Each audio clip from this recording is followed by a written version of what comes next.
할렐루야, 함께 하신 주님을 찬양합니다. 오늘 같이 나눌 하나님의 말씀 열왕기상 12장 12절로 24절까지의 말씀을 통하여 르호보암의 어리석음과 분열이라는 제목으로 같이 나누기를 원합니다. 자, 앞에서 계속되어진 말씀대로요. 이 르호보암과 함께 자란 젊은 측근들, 그들의 조언대로 백성의 요구를 거절한 르호보암에게 북쪽 10지파가 결국에는 등을 돌려 버리는 것입니다. 이에 유다 지파 외에 온 이스라엘이 여로보암을 왕으로 추대해 버리는 일들이 일어나는데요. 자, 그 내용을 한 절씩 한 절씩 읽으면서 같이 나누기를 원합니다. 먼저 12절로 15절까지의 말씀입니다. 3일 만에 여로보암과 모든 백성이 르호보암에게 나아왔으니 이는 왕이 명령하여 이르기를 3일 만에 내게로 다시 오라 하였음이라.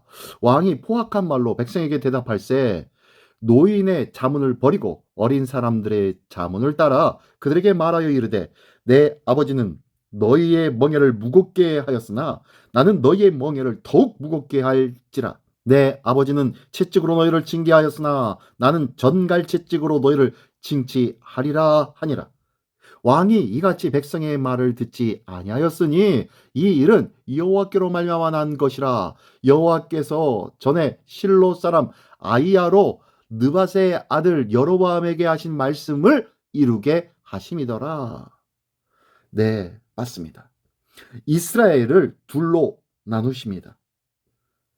바로의 마음을 완악하게 하셨듯이 하나님께서 르호보암이 백성의 말을 듣지 않게 하시는 거예요. 백성을 섬기라는 원로들의 조언을 거절하고 그리고 포악한 말로 더 혹독한 통치를 하라는 젊은이들의 충고를 선택하여서 더욱더 혹독한 통치를 예고하고 있는 거예요.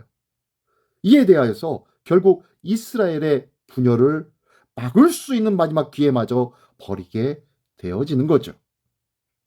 다윗의 길을 저버린 르호보암을 떠나 북이스라엘 백성이 다시 하나님의 율례와 명령을 지키는 나라를 세워가기를 바라신 것이고 예루살렘에 남겨진 남유다에게는 성전의 등불이 되는 사명을 주셔서 회복의 길을 열어주시는 것입니다. 꺾이고 깨어진 내 뜻도 하나님의 선한 계획이 흐르고 있다는 것을 기억하십시오. 나는 왜 안 될까? 나는 왜 내 인생이 요 모양 요 꼴이야? 라고 생각한 적이 있으십니까? 하지만요, 그 가운데서 흐르고 있는 하나님의 회복의 역사를 기대하시기 바랍니다. 그리고 바라며 소망하시기 바랍니다. 하나님께서 원하시는 것은 절망 속에서도 하나님의 하실 일들을 기대하며 소망하며 의지하는 일들을 바라고 계시다는 거예요. 이렇게 하나님을 끝까지 의지하고 바라보는 것, 주님만을 선택하는 것, 이것이 진정한 믿음의 승리인 줄 믿습니다. 이 거룩한 승리가 있는 우리 모두가 되시기를 예수님의 이름으로 축원합니다. 계속해서 16절로 20절까지의 말씀입니다. 온 이스라엘이 자기들의 말을 왕이 듣지 아니함을 보고 왕에게 대답하여 이르되 우리가 다윗과 무슨 관계가 있느냐? 이새의 아들에게서 받을 유산이 없도다. 이스라엘아, 너의 장막으로 돌아가라. 다윗이여, 이제 너는 내 집이나 돌아보라 하고 이스라엘이 그 장막으로 돌아가니라. 그러나 유다 성읍들에 사는 이스라엘 자손에게는 르호보암이 그들의 왕이 되었더라. 르호보암 왕이 역군의 감독 아도람을 보내더니 온 이스라엘이 그를 돌로 쳐 죽인지라. 르호보암 왕이 급히 수레에 올라 예루살렘으로 도망하였더라.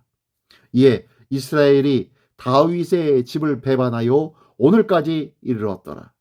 온 이스라엘이 여로보암이 돌아왔다 함을 듣고 사람을 보내 그를 공회로 청하여 온 이스라엘의 왕으로 삼았으니 유다 지파 외에는 다윗의 집을 따르는 자가 없으니라.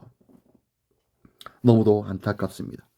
유다 지파의 왕이었던 다윗은 북쪽 이스라엘 지파들의 동의와 섬김을 통해 온 이스라엘의 왕이 되었었지요. 이렇듯 애초부터 이스라엘의 왕은 전제주의적인 군주일 수밖에 없으므로 르호보암이 한 협박의 공언은 역사의식과 통치 철학의 부재에서 비롯된 허언인 것입니다. 더 이상 유다 지파의 왕에게 협조할 이유가 없어진 북이스라엘 백성이 관계 단절을 선언하자 아직도 분위기 파악을 하지 못한 르호보암은 그들에게 강제 노역 감독관이었던 아도람을 파견해 버리지요. 그러나 여전한 노예 취급에 분노한 북쪽 이스라엘 백성들은 결국에 아도람을 돌로 쳐 죽이고 여로보암을 왕으로 추대하면서 르호보암은 남쪽의 유다 지파와 그리고 베냐민 지파만의 왕으로 전락하게 되어집니다. 이 땅의 정치, 종교 지도자들이 르호보암과 같은 어리석음에 빠지지 않도록 하늘과 백성의 소리를 듣는 귀와 겸손한 마음 그리고 선한 분별력을 주시도록 우리는 기도해야 할 줄 믿습니다. 그래서 더 큰 권세를 가진 자들을 위하여서 기도하라고 말씀하고 있는 거예요. 우리의 영적인 지도자와 그리고 세상의 정치적인 지도자들, 그들을 위해서 기도하는 것은 당연한 일인 줄 믿습니다. 오늘도 우리의 이 나라와 이 민족의 위정자들을 위하여 그리고 우리의 영적인 지도자들을 위하여서 기도하는 우리 모두가 되시기를 예수님의 이름으로 축원합니다. 마지막으로 21절로 끝 24절까지의 말씀입니다. 르호보암이 예루살렘에 이르러 유다 온 족속과 베냐민 지파를 모으니 택한 용사가 18만 명이라.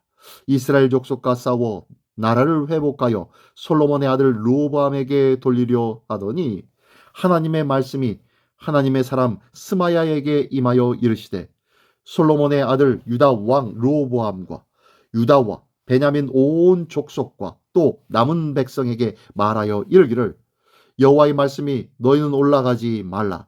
너희 형제 이스라엘 자손과 싸우지 말고 각기 집으로 돌아가라. 이 일이 나로 말미암아 난 것이라 하셨다 하라 하신지라. 그들이 여호와의 말씀을 듣고 그 말씀을 따라 돌아갔더라. 네, 르호보암은 자신의 병력이 몇 명이요? 18만 명이었습니다. 이 18만 명의 병력으로 북이스라엘의 불평을 단숨에 제압할 수 있다는 생각을 하고 있었던 것이죠. 그런데 하나님께서는 어떻게 하십니까? 스마야 선지자를 통하여서 그를 막으시는 것입니다. 그는 북쪽 지파뿐만 아니라 하나님도 자신에게 등을 돌리셨다는 것을 몰랐던 거예요. 르호보암이 의지해야 하는 것은 18만 명의 용사가 아니라 하나님이었다는 것을 저는 제대로 알지 못하고 있었습니다. 또한 꺾어야 할 것은 북이스라엘이 아니라 자기 자신의 교만과 오만이며 되돌려야 할 것은 깨어진 나라가 아니라 우상숭배를 하고 있는 이 나라와 민족이었다는 거예요. 지금 나에게 처한 이 상황과 이 형편, 이 상황과 이 형편을 밝히 볼 수 있는 안목이 있기를 원합니다. 나의 영적인 사랑, 쌍대, 나의 가정과 그리고 나의 주변과의 모든 관계들 속에서 어그러진 부분들이 있습니까? 나약해진 부분들이 있습니까? 그렇다면요, 내가 돌이켜야 될 것은 무엇인지, 내가 먼저 꺾어야 될 것은 무엇인지 다시 한번 돌아보기를 원합니다. 내 자신을 꺾어야 할 텐데 내 주위에 다른 더 큰 영향력 있는 사람을 향하여서 그를 꺾어야 하려고만 하고 있었던 생각은 가지고 있지 않았습니까? 나의 영적인 것이 문제인데 내 주변에 다른 것들이 문제라고 핑계 삼지는 않았습니까?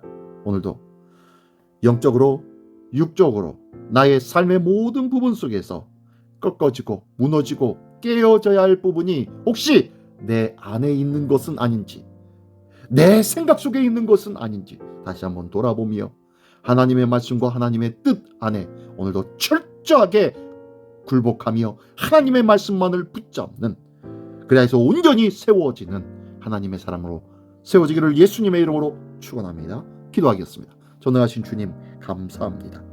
저희가 진정으로 돌이키고 회복해야 할 것이 무엇인지 다시 한번 깨닫고 내 자신을 돌아볼 줄 아는 지혜와 믿음이 있게 하여 주시옵소서. 주님께 모든 것을 의탁드리며 예수님의 이름으로 기도드리옵나이다. 아멘.